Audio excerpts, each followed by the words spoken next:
You may not realize it, but you're slowly harming yourself. Every time you agree to something you don't want, every time you swallow your anger just to avoid conflict, every time you put aside your own dreams, time, and energy just to keep others happy, you are building your own prison. You might think that you're being kind, selfless, that you're the person everyone can rely on. But here's a hard truth. This isn't generosity, it's self-neglect. You've spent so much of your life trying to please others, trying to be the person they want you to be, that you've lost sight of who you truly are. And the worst part? It all happens automatically. You enter a room and start reading people's emotions, anticipating what they want from you, molding yourself to fit their expectations, not because you want to, but because you need to. You need their approval, their recognition, that simple nod of acceptance that reminds you that you still belong. But here's the catch. There's a heavy cost to this. You're draining your vital energy. Your time, your most precious resource, is slipping away, wasted on this endless dance to maintain a harmony that doesn't even exist. And your desires? They always take a back seat, always postponed, always buried. This phenomenon is what Carl Jung called the persona, the social mask we wear to fit in with society. The more you identify with this mask, the further you drift from your true self. But here's the even more uncomfortable truth. This need to please others is a defense. It's an escape. By hiding behind the persona, you avoid confronting your shadow, the parts of you that hold uncomfortable emotions, anger, frustration, the desire for recognition, and the urge to say, enough. As long as you avoid this shadow, it will silently control your life. Now consider this. Why do we cling so desperately to this external approval? Why do we think that being liked by others defines our worth? In The Courage to be Disliked, Ichiro Kishimi and Fumitake Koga explore this idea. They tell us that by living to meet others' expectations, we become prisoners of an endless, unsatisfying quest for recognition.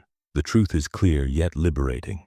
You cannot and should not try to please everyone. In this video, we'll explore the hidden forces keeping you stuck in this pattern. We'll look at how the persona and this need for acceptance undermine your authenticity. And most importantly, we'll discover how you can break free from this cycle and start the process of individuation, the path to becoming who you truly are. It won't be easy. You'll have to confront fears, face painful emotions, and accept truths you've likely avoided for years. But if you have the courage to keep moving forward, you will uncover something far more valuable than external approval: your inner freedom. You were not born to please. Somewhere along the way, you learned that it was necessary.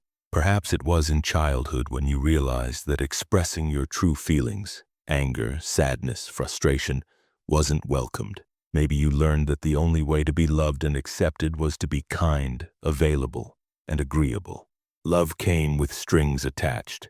If you behaved, if you didn't cause trouble, if you remained pleasant, then you were accepted. This became the invisible foundation of your self-sacrifice cycle. What started as a coping mechanism to gain approval slowly became a trap for your psyche. And from there, you started living on alert. Unbeknownst to you, you began reading the room, scanning faces, noticing micro-expressions, sensing the tension in the air. You became an expert at detecting what others needed, even before they asked for it. And before any discomfort even appeared, you'd already jump in, offering a favor, a smile, a solution, even if it meant sacrificing your own peace. This happens because at an unconscious level, you associate emotional safety with the approval of others. If you are rejected, isolated, criticized, it feels like you're being cast out. And that fear of being cast aside, of not belonging, is one of the deepest fears a person can face. Alfred Adler, in his theory of individual psychology, argued that the basic human drive is the need to belong, to contribute to society. But the problem arises when this need gets distorted. Instead of seeking belonging in a healthy way, you begin to seek it by sacrificing yourself. This is a misguided search for acceptance that only increases your anxiety. And here's the harsh truth. This cycle only feeds itself. Every time you agree to something you don't want, you reinforce the image of yourself as someone who is always available, always helpful, always good. The more you reinforce this persona, the higher the expectations become. And the higher the expectations, the harder it is to break free. You see, setting boundaries now feels like a betrayal, not just of others, but of the image you've created for yourself. And so you start to erase yourself. The time that could be spent on your own growth is drained by external demands. The energy that could be nourishing your own passions, your projects, your journey towards individuation is consumed by the effort to keep others comfortable. But maybe you don't realize this yet. Maybe you justify it by telling yourself that helping others feels good, that you enjoy being needed, that you can't say no because people depend on you. Yet deep down, if you stop and listen, you'll hear a voice, a quiet voice, growing louder, a voice that is tired, a voice that craves freedom. Why then is it so hard to break free from this pattern? Even when you know you are sacrificing too much, why do you keep going? Why can't you simply say no? The answer lies in the very next layer of this dynamic, your identification with the persona. Have you ever stopped to think about why, even when you realize you're abandoning yourself to please others, you keep repeating the same behavior? Why does it feel so hard to say no? Why does a disapproving look, a soft criticism, or even the fear of being misunderstood cause you to fall back into the cycle of pleasing others? The answer lies in the psychic trap you've built and now believe to be your true self. The persona. Carl Jung taught us that the persona is a social mask we all wear. It's a necessary part of functioning in society, a filter between our true self and the outside world. Without it, we would be like children, unable to handle social interactions effectively. But the problem arises when we begin to identify too much with this mask. Consider this. As you've grown, you've likely learned that certain behaviors lead to acceptance, being helpful, saying yes, being flexible, always being available. Each time you acted this way, you were rewarded with approval, praise, and inclusion. But every time you showed your true feelings, anger, frustration, a desire for boundaries, you were met with rejection, criticism, or isolation. Over time, you learned that being who others wanted you to be was safer. And so, you unconsciously built a persona, a mask that is likely one of a good person. Someone who's trustworthy, altruistic, strong, and always willing to help. What you may not realize is that this persona is not who you really are. It's just a role you're playing. Jung said that the more you identify with the persona, the further you move away from your true self, the place where your real desires, your needs, your boundaries, and your inner truth live. But the persona is seductive. It gives you a sense of belonging.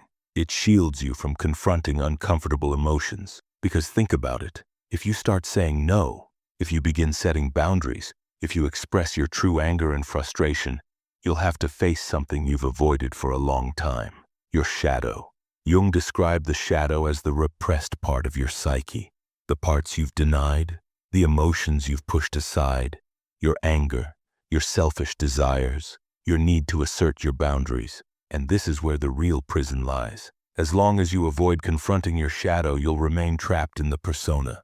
The need to please others is not just a habit. It's an unconscious defense mechanism to avoid facing these deep emotions. And as you keep avoiding, you grow more fragile. You become more dependent on others' approval. You start to embody archetypes like the martyr, the devoted mother, the savior. Roles Jung described as masks that only reinforce your cycle of self-sacrifice. You begin to believe that your worth comes from never having needs, from always being strong, from always being perfect. But the truth is harsh. No one can sustain this mask forever. The price is too high. Extreme fatigue, anxiety, resentment, a sense of emptiness. These are the consequences of a soul suffocated by the persona. As long as you stay attached to this persona, you'll keep going in circles. You may try to be more assertive. You may try to prioritize yourself, but each time you do, guilt, shame, and fear will pull you back into your old ways of pleasing others. You'll return to negating yourself, to wearing the mask. Real transformation, true freedom requires more than just trying to act differently. It requires you to go beyond the persona and face the shadow it's been hiding. In the next part, we'll explore exactly how to do that. So why is it so difficult to break free from this cycle? Why does the fear of rejection feel so overwhelming?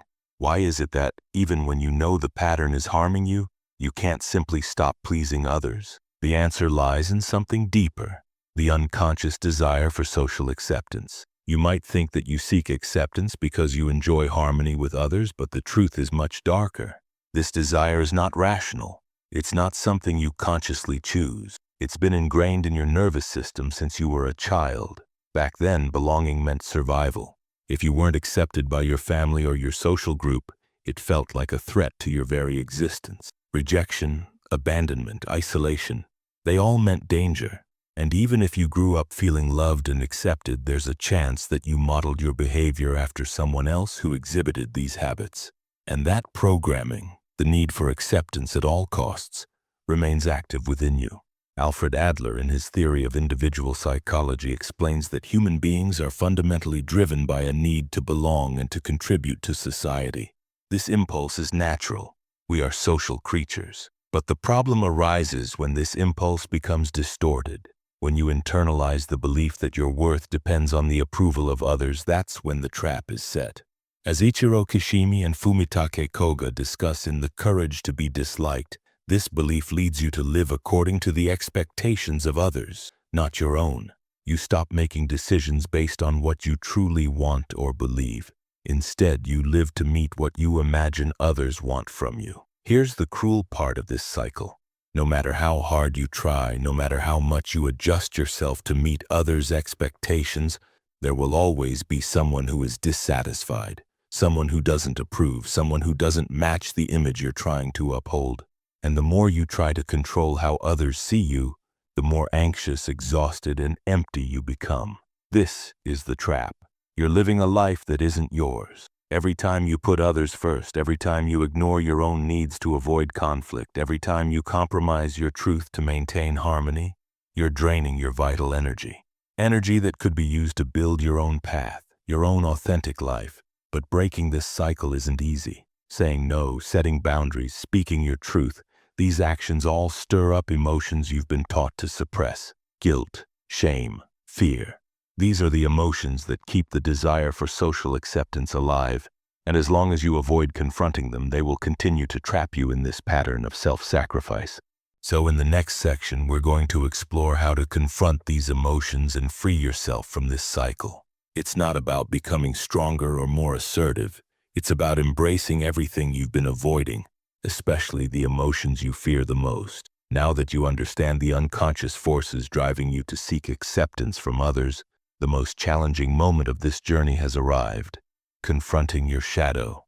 Carl Jung teaches us that the shadow is made up of all the parts of ourselves that we reject, repress, or deny. It's everything we were taught to believe was unworthy, unacceptable, or unlovable. Those parts of us that we push away because they don't fit the image we've created for ourselves. But here's the thing. When you repress authentic feelings, anger, selfish desires, frustration, they don't simply disappear, they accumulate. And the more you suppress, the stronger your shadow grows. Unexpressed anger turns into resentment. Suppressed frustration turns into apathy. Ignored desires manifest as exhaustion, unexplained sadness, or even physical illness.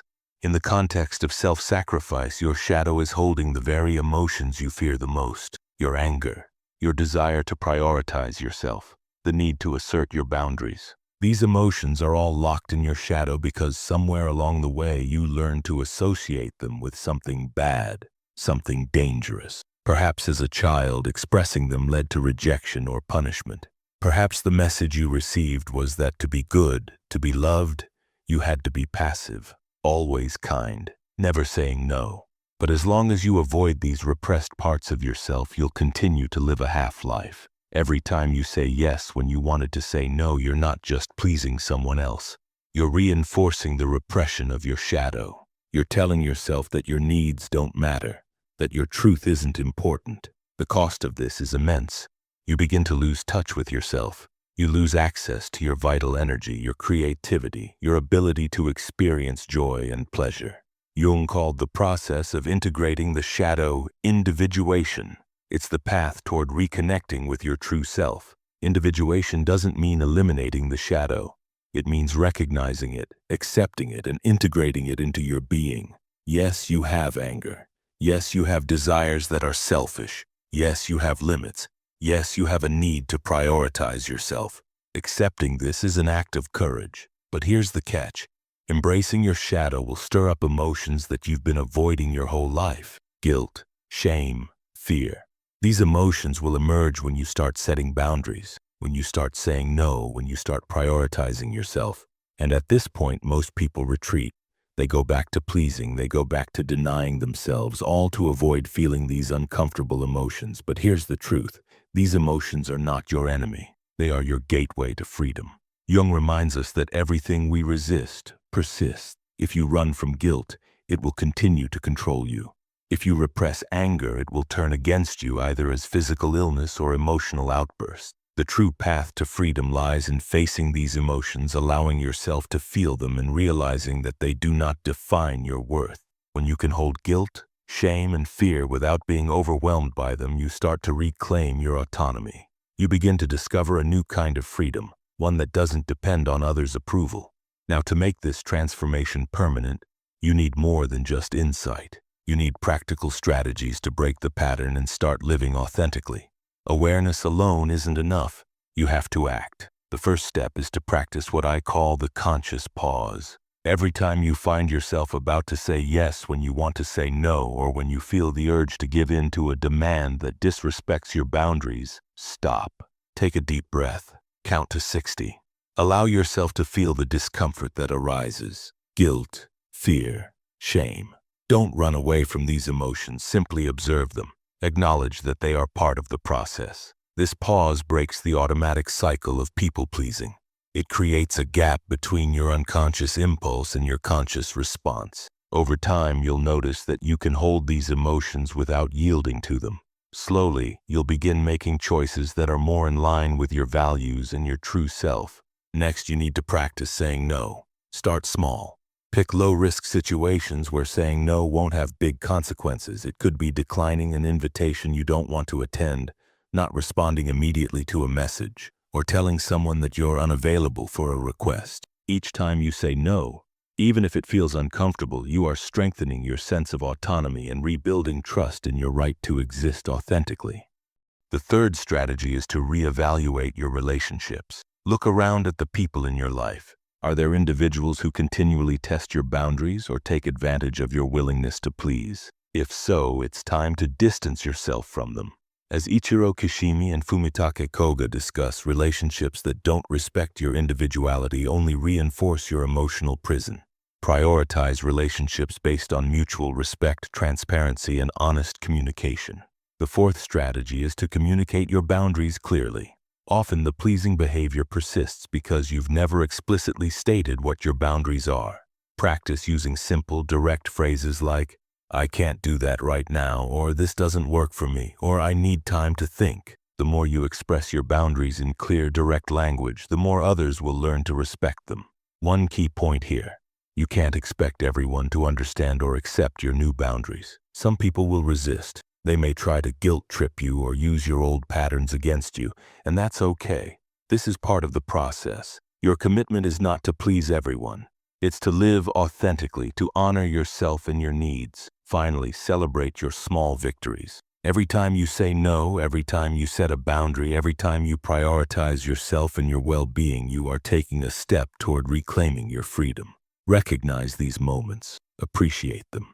They are part of your journey toward self-liberation. But remember, breaking such a deeply ingrained pattern isn't a one-time event. It's a process. You may encounter setbacks. There will be times when you find yourself slipping back into the old pattern of pleasing. Don't blame yourself. Instead, observe what happened, learn from it, and move forward. As Jung reminds us, the journey of individuation is ongoing. Each step you take counts. At this stage, there's one last key point to remember. Taking care of yourself is not selfish. In fact, it's an essential part of building true, meaningful relationships. When you value your own time, energy, and well-being, you don't just free yourself, you also elevate the quality of your connections with others. Living to please others doesn't create genuine relationships. It builds relationships based on fear, guilt, and manipulation. The truth is, only when you show up as your authentic self, without the mask of the persona, can others truly relate to you. Only then can you build deep, honest relationships based on mutual respect, not on the facade of who you think people want you to be. Yes, this path will scare some people. Some will distance themselves, others will resist. But that's okay. As Ichiro Kishimi and Fumitake Koga emphasize, trying to control how others perceive you is a surefire way to live a life of misery. You're not here to live for others' approval. You're here to live a life that makes sense to you. You are here to live a life where your choices are yours, where your relationships are authentic, and where you can look at yourself with pride, knowing you didn't compromise your values or betray your true self in the process. This path requires courage, patience, and constant practice, but it is the only path that leads to true inner freedom. Now I want to hear from you. What part of this journey resonated with you the most? Have you identified patterns in yourself or in someone close to you that you're ready to transform? Share your thoughts in the comments. Your reflections may inspire others who are on the same path. Don't stop here. This video is just one step in a much larger journey of self-discovery and transformation. The next video you watch may hold crucial insights to deepen this process and consolidate the changes you're beginning to make. I'll be with you as we continue this journey together. See you in the next one.